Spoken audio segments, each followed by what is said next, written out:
Que la gracia y la paz de nuestro Señor Jesucristo sea con todos vosotros. Amén.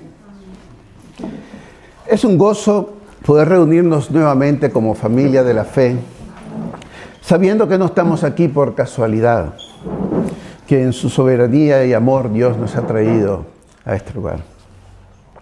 Cada uno llega con sus cargas, con sus luchas, con sus alegrías, con sus expectativas. Sin embargo, todos tenemos algo en común, y es la necesidad de escuchar de la palabra de Dios y adorar al Señor como el único Dios verdadero y creador de todas las cosas. Amén. He escogido para hoy, para la predicación de hoy, el pasaje del camino de Emaús que tengo allí en esa imagen. El hermoso telón de fondo de este pasaje es un trayecto, un camino de 60 estadios, dice la Biblia. 60 estadios desde Jerusalén a una aldea que se llamaba Emaús. Es un trayecto corto. 60 estadios son 11 kilómetros en nuestro actual sistema de medida. Así que estamos hablando de un camino de unas 2 horas y media yendo a paso lento, como quienes van conversando dos personas. Se toman 2 horas y media en recorrer 11 kilómetros a paso relajado. Y estos dos hombres, o un hombre y una mujer, porque el Evangelio no nos deja claro quién era la segunda persona, iban conversando sobre un suceso que fue el mayor milagro para todo el pueblo cristiano: la resurrección de nuestro amado Señor Jesucristo. Así que les invito a abrir vuestras Biblias en el Evangelio de Lucas, capítulo 24, y vamos a leer del versículo 13 hasta el versículo 35.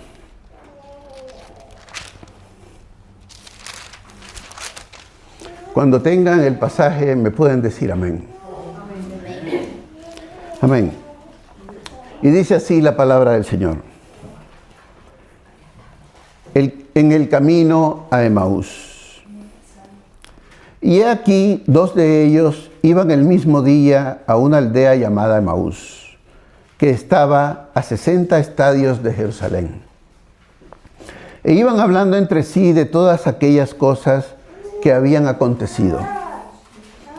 Sucedió que mientras hablaban y discutían entre sí, Jesús mismo se acercó y caminaba con ellos. Mas los ojos de ellos estaban velados para que no le reconociesen, y les dijo: ¿qué pláticas son estas que tenéis entre vosotros mientras camináis? ¿Y por qué estáis tristes? Respondiendo uno de ellos, que se llamaba Cleofas, le dijo: ¿tú eres el único forastero en Jerusalén que no ha sabido las cosas que en ella han acontecido en estos días? Entonces él les dijo: ¿qué cosas? Y ellos le dijeron: de Jesús Nazareno, que fue varón profeta, poderoso en obra y en palabra delante de Dios y de todo el pueblo. Y cómo le entregaron los principales sacerdotes y nuestros gobernantes a sentencia de muerte y le crucificaron. Pero nosotros esperábamos que Él era el que había de redimir a Israel. Además de todo esto, hoy ya es el 3er día que esto ha acontecido. Aunque también nos han asombrado unas mujeres de entre nosotros, las que antes del día fueron al sepulcro, y como no hallaron su cuerpo, vinieron diciendo que también habían visto visión de ángeles, quienes dijeron que Él vive. Y fueron algunos de nuestros al sepulcro, y hallaron así como las mujeres habían dicho, pero a Él no le vieron. Entonces Él les dijo: oh insensatos y tardos de corazón, para creer todo lo que los profetas han dicho. ¿No era necesario que Cristo padeciera estas cosas y que entrara en su gloria? Y comenzando desde Moisés y siguiendo por todos los profetas, les declaraba en todas las escrituras lo que de él decían. Llegaron a la aldea donde iban e hizo como que iba más lejos. Mas ellos le obligaron a quedarse diciendo, quédate con nosotros, porque se hace tarde y el día ya ha declinado. Entró pues a quedarse con ellos. Y aconteció que estando sentados con ellos a la mesa, tomó el pan y lo bendijo, lo partió y les dio. Entonces les fueron abiertos los ojos y le reconocieron, mas él se desapareció de su vista. Y se decían el uno al otro, ¿no ardía nuestro corazón en nosotros mientras nos hablaba en el camino y cuando nos abría las Escrituras? Y levantándose, en la misma hora volvieron a Jerusalén y hallaron a los 11 reunidos y a los que estaban con ellos, que decían, ha resucitado el Señor verdaderamente y ha aparecido a Simón. Entonces ellos contaban las cosas que les había acontecido en el camino y cómo le habían conocido al partir el pan. Oremos. Padre Celestial, gracias te damos por este momento que nos permite reflexionar sobre tu palabra para poder tener un mayor conocimiento de ti, Señor, edificarnos con ella y que también podamos después nosotros edificar a otros también. Bendícenos en este momento y en el nombre de Cristo Jesús te pido todas estas cosas. Amén. Bien. El pasaje nos narra un recorrido de Jerusalén a Emaús. Emaús es una aldea que hasta entonces, en este momento de la revelación bíblica, es desconocida. En ninguna otra parte de los evangelios se había hablado antes de Emaús. Sin duda era una pequeña comunidad rural, dedicada como a otras aldeas pequeñas a la agricultura, a la ganadería, pero ciertamente no era una aldea destacada, sino tranquila y con casas de piedra. Y en ese camino iban 2 discípulos de Jesús. Uno se llamaba Cleofas y el otro, que como dije al inicio pudo haber sido un hombre o una mujer, pues el versículo no lo aclara. Pero también Cleofas es un discípulo que no se había mencionado hasta ahora en los evangelios. Es hasta ahora que lo menciona. Y Cleofas y el compañero de viaje formaban parte de ese grupo de discípulos anónimos de Jesús que participaron de la revelación del Cristo resucitado, del Cristo que había vuelto de la muerte. Sin embargo, la Escritura sí nos dice claramente el tema de su conversación. Ellos iban hablando de todas aquellas cosas que habían acontecido en Jerusalén. Y no era una conversación trivial, sino que habían sido testigos de la semana de la pasión de Jesucristo. Los hechos relevantes que ocurrieron durante esa semana y de la muerte por crucifixión de su Maestro. Pues bien, mientras esta conversación acontecía, Jesús mismo se acercó y caminaba con ellos. De acuerdo al pasaje, Jesús se les acerca como que si fuera un forastero desinformado, a quienes ellos no reconocieron. Jesús pudo ver su tristeza en sus rostros y probablemente también en el tono de su voz.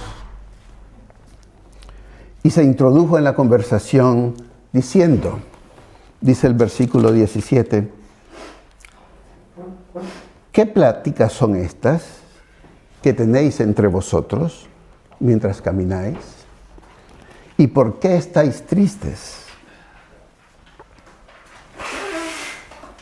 Llama la atención que Cristo se acerca a estos discípulos, pero no se acerca como el Cristo con toda su gloria y majestad,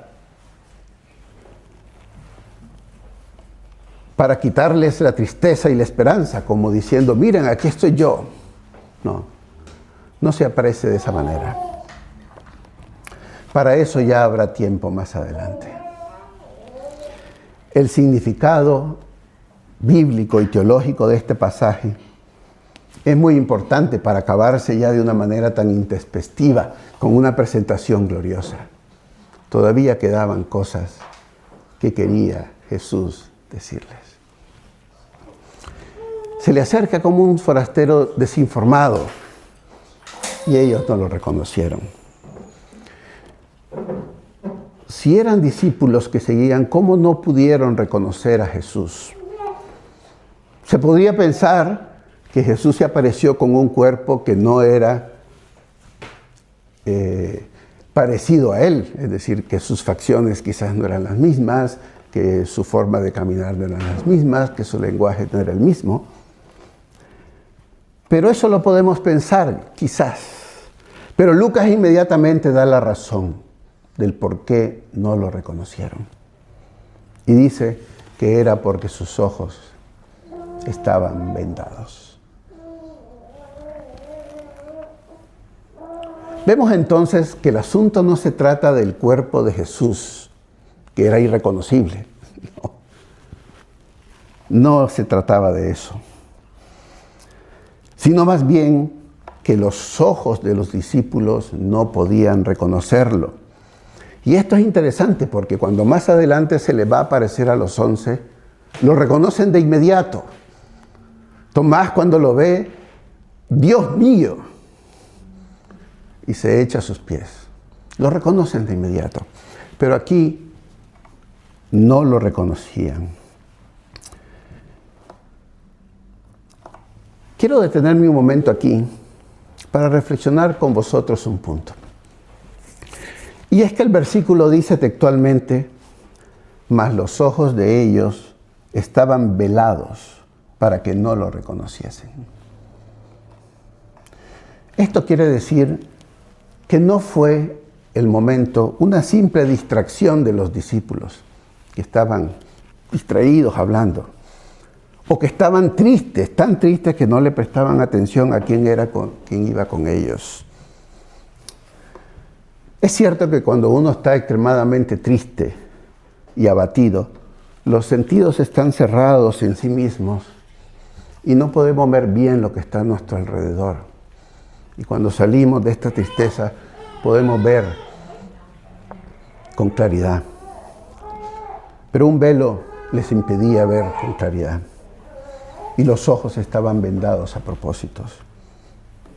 Pues más adelante nos dirá que los ojos les fueron abiertos, indicando que la imposibilidad de reconocerlo tenía un origen fuera de ellos mismos.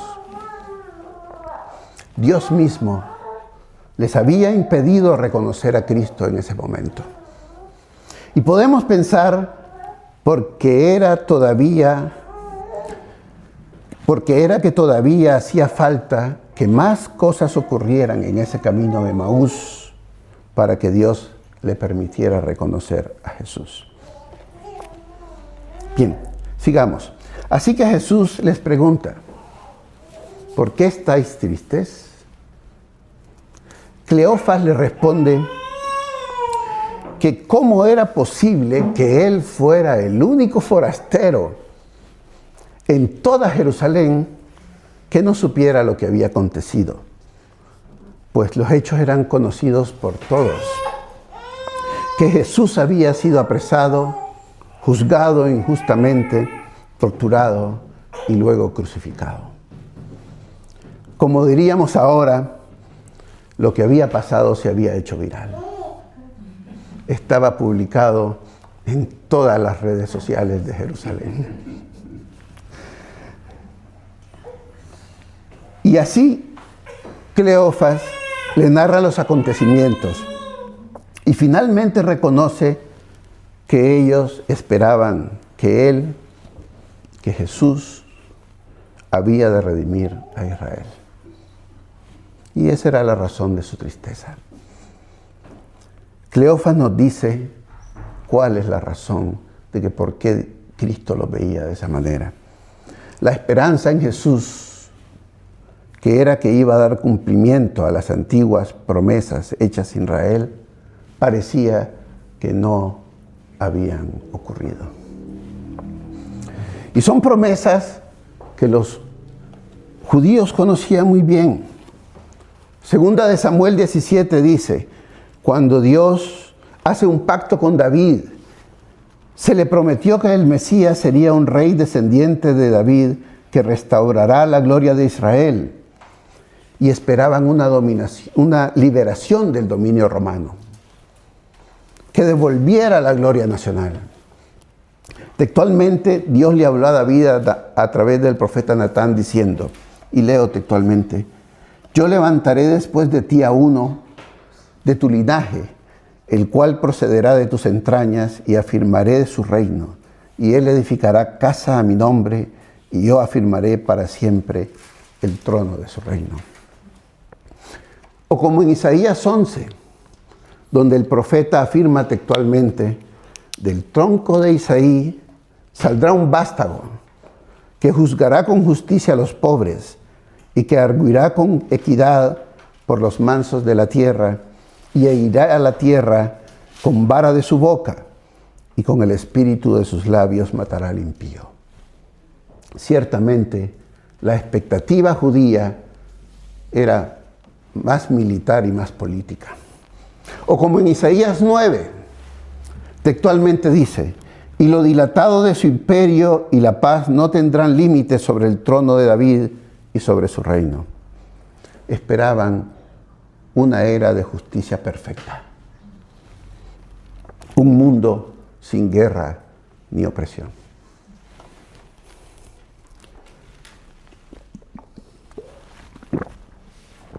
Ciertamente las esperanzas puestas en Jesús eran esas.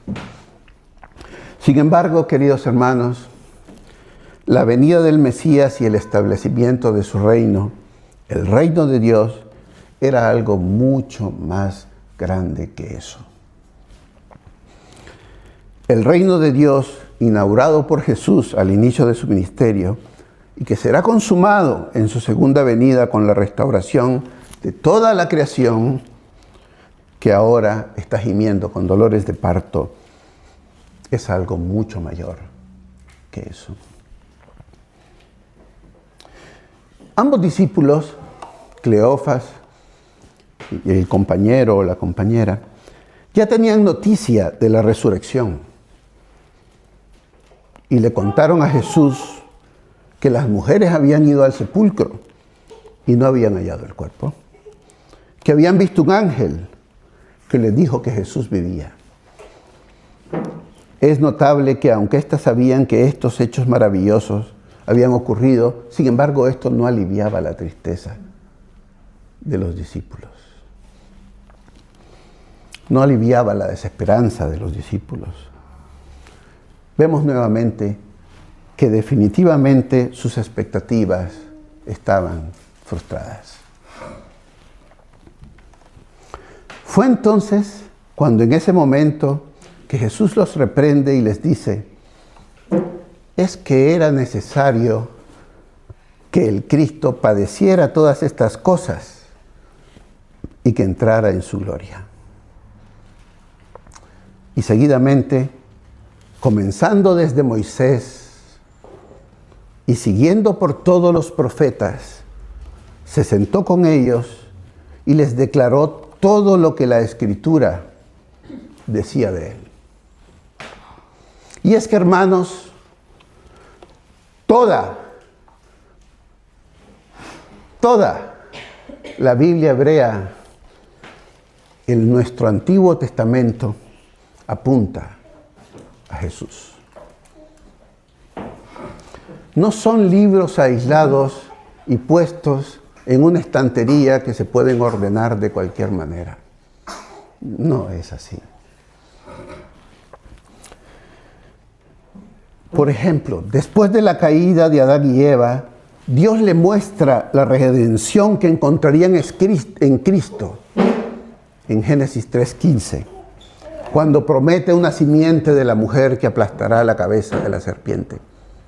Desde el principio, en el 3er capítulo de Génesis, ya apuntaba a Cristo. La liberación de Israel de Egipto y el éxodo era una liberación parcial que encontraría su cumplimiento completo en la venida y el sacrificio de Cristo.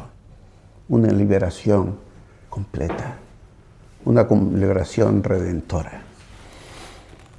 Jesús es el segundo Adán, que a diferencia del primer Adán, cumplió todos los designios de su Padre a la perfección. Cada uno de los profetas, jueces, reyes, eran hombres que hicieron su rol en el gran plan de redención de Dios, pero ninguno redimía por completo al pueblo. Era necesario que viniese el gran Redentor que cumpliría el plan de Dios. Los salmos cantaban las glorias de Cristo y los profetas mayores y menores entonaban sus profecías hacia ese siervo sufriente de Isaías 53, rechazado por los suyos, pero que iba a llevar las enfermedades y las rebeliones de todo el pueblo. Jesús es ciertamente el cumplimiento de las profecías hechas a Israel. Las buenas nuevas del Evangelio también consisten en que las Escrituras habían sido cumplidas. Con la resurrección y la muerte de Cristo, la misma muerte había sido conquistada, tal cual Dios había prometido. Jesús se quedó con ellos, con esos discípulos, y se sentó con ellos a la mesa. Los discípulos no lo dejaron irse, porque ya se estaba poniendo el sol. Y él tomó pan y lo bendijo, y lo partió y les dio para que comieran. En ese mismo instante, Dios les abrió los ojos. Y pudieron comprender cómo antes de reconocer a Jesús, sus corazones ya ardían, porque el abatimiento y la tristeza ahora era cambiado en fe y alegría. Esa no se trató de cualquier cena. No fue una cena ordinaria. Claro que no. Fue una cena reveladora. Es una cena que hace que todo tenga sentido. Ellos entendieron por qué su corazón ardía. La cena y la enseñanza de Jesús van juntas. Van de la mano. Y no es la primera vez que Jesús cena y esa revelación va de la mano también. En muchas ocasiones Jesús comía con sus discípulos y junto con la comida y ese acercamiento cercano que tiene el compartir el pan, también compartía la enseñanza. Y en el momento del aposento alto, en esa semana de la pasión, también se reunió a cenar, otra gran cena reveladora, con sus 12 discípulos, y les ordenó comer el pan y el vino en memoria de su muerte y de su resurrección, en memoria del nuevo pacto de salvación.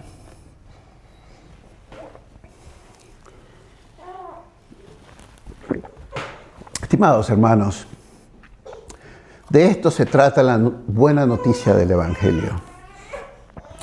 El camino de Emaús tiene un significado espiritual enorme, ya que representa el encuentro transformador con Cristo en medio del camino. Dios, en su soberanía, actúa para que dos discípulos tristes y abatidos puedan vivir la experiencia transformadora de sentir su corazón ardiendo ante las palabras de Jesús y recibir la revelación de que Cristo está vivo. Él vive. El camino de Emaús nos muestra cómo Dios se revela y cómo el creyente entiende la obra de Jesucristo. El velado de los ojos nos muestra que la revelación divina no depende de nuestros esfuerzos por percibirla. El hombre por sí solo, con sus propios esfuerzos, no es capaz de ver a Dios, sino que es al revés. Depende que Dios se revele como Él lo estableció desde el inicio del mundo. Depende de que Dios se revele y muchas veces de forma progresiva, como a estos dos discípulos, y otras veces de forma intempestiva, como se le reveló al apóstol Pablo. Querido hermano, queridos hermanos, ¿cómo se revela Cristo en vuestras vidas? ¿Y cómo se está revelando cada día en vuestras vidas?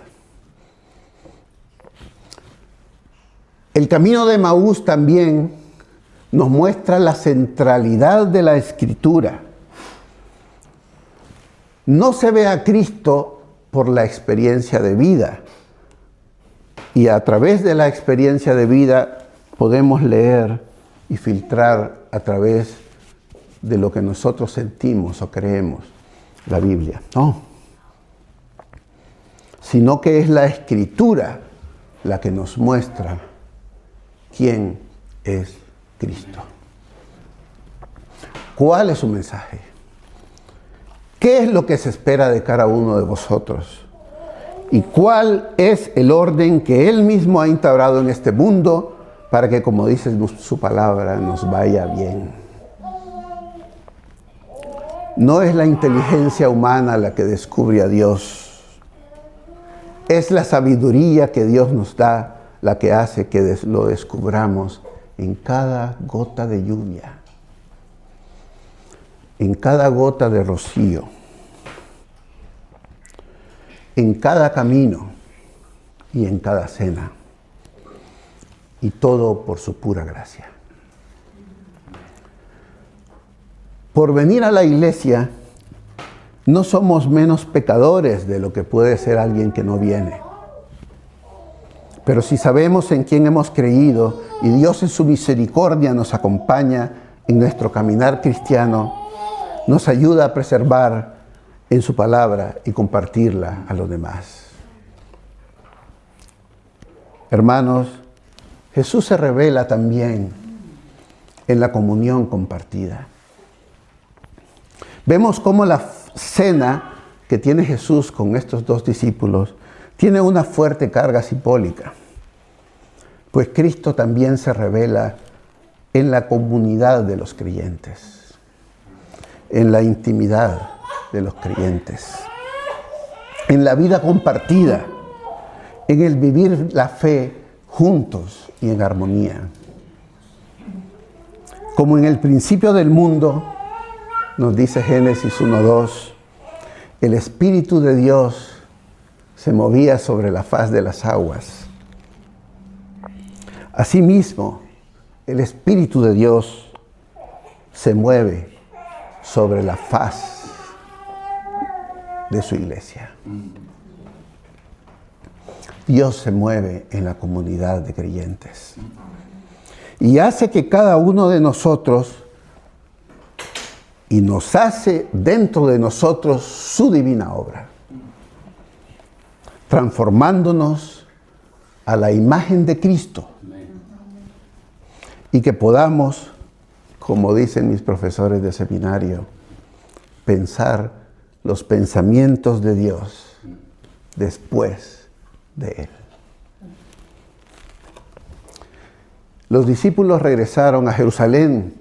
Aunque ya se estaba poniendo el sol, regresaron corriendo a reunirse con los otros 11 y dieron testimonio de lo que habían oído y se juntaron a contarles esto con alegría y ya no con la tristeza con la que venían en el camino, porque la revelación de Dios, que no era ese Dios, ese Mesías combativo que esperaban, sino que era el que inauguraba un reino de Dios mucho más grande, cósmico, si lo podemos decir así, se les había revelado y les había dicho que se habían cumplido en él todas las profecías. Así que se juntaron con alegría a celebrar, como nosotros estamos haciendo hoy, después de haber tenido nuestro culto de resurrección. Oremos. Padre eterno, te damos gracias hoy por esta porción de tu palabra leída y nos damos cuenta de cómo Jesús se nos revela para poder darnos entendimiento y sabiduría, para poder encontrarlo a Él en cada uno de los versículos de su palabra. Cómo Él nos da y nos enseña a verlo a Él desde los profetas, los jueces, los reyes y toda la Escritura, que todo apuntaba a Él, a la revelación completa de Dios, a esa segunda persona de la Trinidad encarnada. Quien miraba a Cristo, sabemos, Dios mío, que te miraba a Dios, a ti mismo. Y eso lo creemos, y creemos en tu resurrección, y creemos en que tú nos revelas cada día de cómo debemos seguirte, cómo debemos comportarnos y cómo debemos acercarnos a ti volviendo a las Escrituras. Te entregamos este momento, Señor, de reflexión en el nombre de tu Hijo amado Jesucristo. Amén.